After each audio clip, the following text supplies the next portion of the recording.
And taking a look at, One more thing. yeah, I wanted to mention this, have a little thought or a little comment on this. Celtics and Lakers, the new 30 for 30 series on ESPN is a three-part series that wrapped up last night.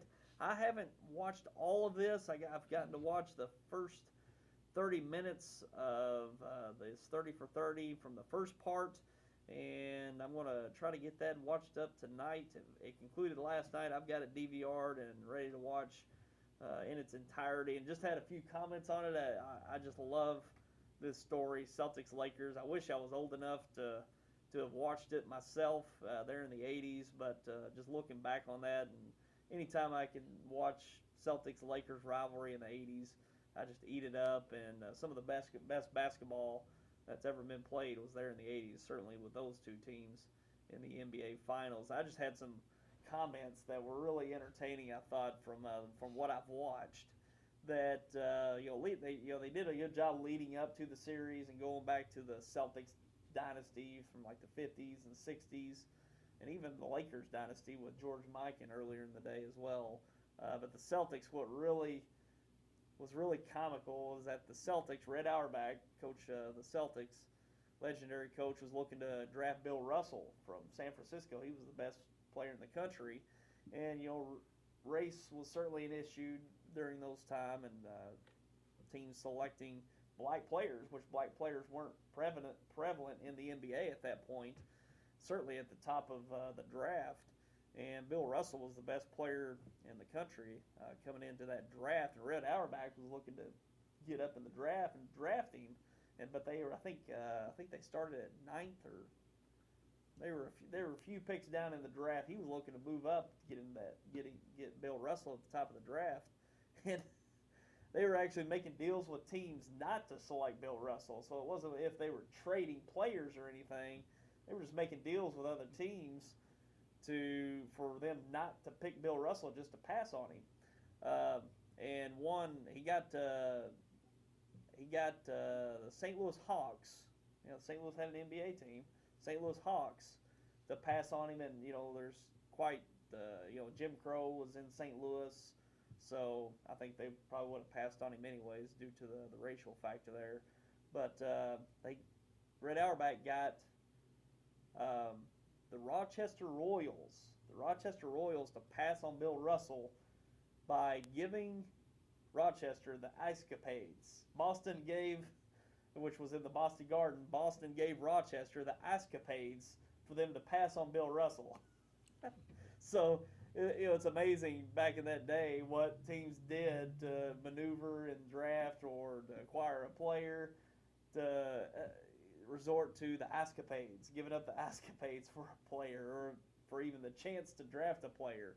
Now we talk about big blockbuster trades and even cash and draft picks, but could you imagine like teams trading for a U2 concert or something? It just don't make any sense. But it's just a different era. How things worked and how teams did business, wheeling and dealing. One thing I learned from the series that I didn't realize was legendary coach Pat Riley was actually a broadcaster for the Los Angeles Lakers.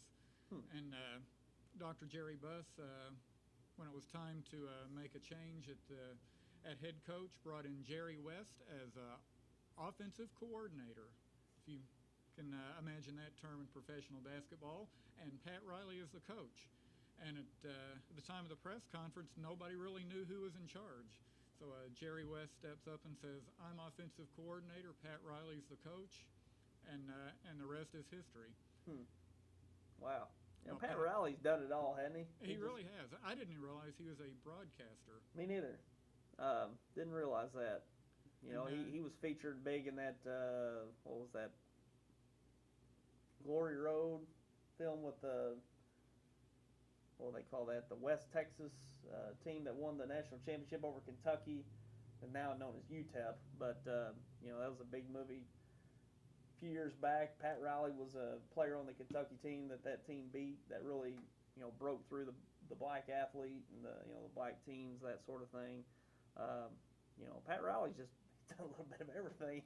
He's especially in basketball. He's one one of the legends in basketball for sure. But I'm going to watch the rest of this series. I'm pumped to watch it. I've always taken a liking to the Lakers Celtics rivalry and just the talent on the floor. Just like we had this NBA Finals, I think they both had 4 Hall of Famers on each team. Just unreal the talent that was on both of those teams. Johnson, Jabbar, Worthy, Cooper, McAdoo.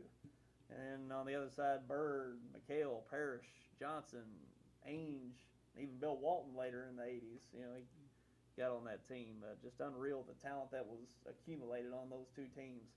And it's amazing how those players came to be on those teams. Robert Parrish, Kevin McHale, they weren't highly touted players coming into the league, and Red Auerbach saw something in those players, made the deals to get them, and as they say, the rest is history. Yeah, certainly. And one really funny part was on there at the beginning. Larry Bird talked about from that series. That's when flopping started. When Kevin McHale clotheslined Kurt Rambis, said Kevin didn't hit him that hard. And just think if that play would happen today. Oh my goodness! It was a 2-shot common foul. Oh yeah. It may have been a flagrant then, but it's just automatic ejection and probably suspension in today's game. You imagine? I mean, what was that? The game 3? No, game 4. When they paused that game, went to the monitor every time there was just a little shoving going on. Can you imagine? Hey, clothesline him out of the air. 2 shots. Another thing I picked up watching that series, I got to see the first 2 parts, but I've not seen part 3 of it yet, I believe it was the '84 series, and there was no air conditioning in the Boston Garden. And games in that series, it was in excess of 100 degrees. Yeah. And mysteriously, the windows in the Lakers locker room were nailed shut, and nobody seems to know how that happened, but they couldn't open the windows for any ventilation. They had to bring in their own fans, had to bring in their own own drinks, because they certainly weren't going to drink anything that the Celtics provided in the heat of that rivalry. Yeah. So you're saying the Lakers pinned up there, or was it the Celtics that pinned up the locker rooms? No, in the Boston Garden, in the visiting locker room, okay. Mysteriously the windows and everything were nailed shut. So not only did they have to play in a non-air conditioned arena, the locker rooms didn't have any ventilation in them either. They had to bring in their own fans. That's gamesmanship right there. Yeah. That's a home. Boy, you talk about a home court advantage. No AC. Wow. And that Boston Garden, I mean, you just take a look. You look at it in the old films, and it's just like it's so compact. Everything's like real close to the floor. These arenas now are just take up so much more square footage. But that Boston Garden wasn't real big. It was just stacked up high right there close to the court. So man, I could only imagine playing in that arena in June. And could you imagine sitting in the upper deck trying to watch? Oh the game? Man, ooh, that'd be tough. Oh gosh. But that just adds to the mystique of that rivalry, and going back and forth. And they were opposite ends of the country, West, East Coast. But I'm looking forward to watching parts 2 and 3. Certainly a great thing put on there by ESPN for that 30 for 30 series.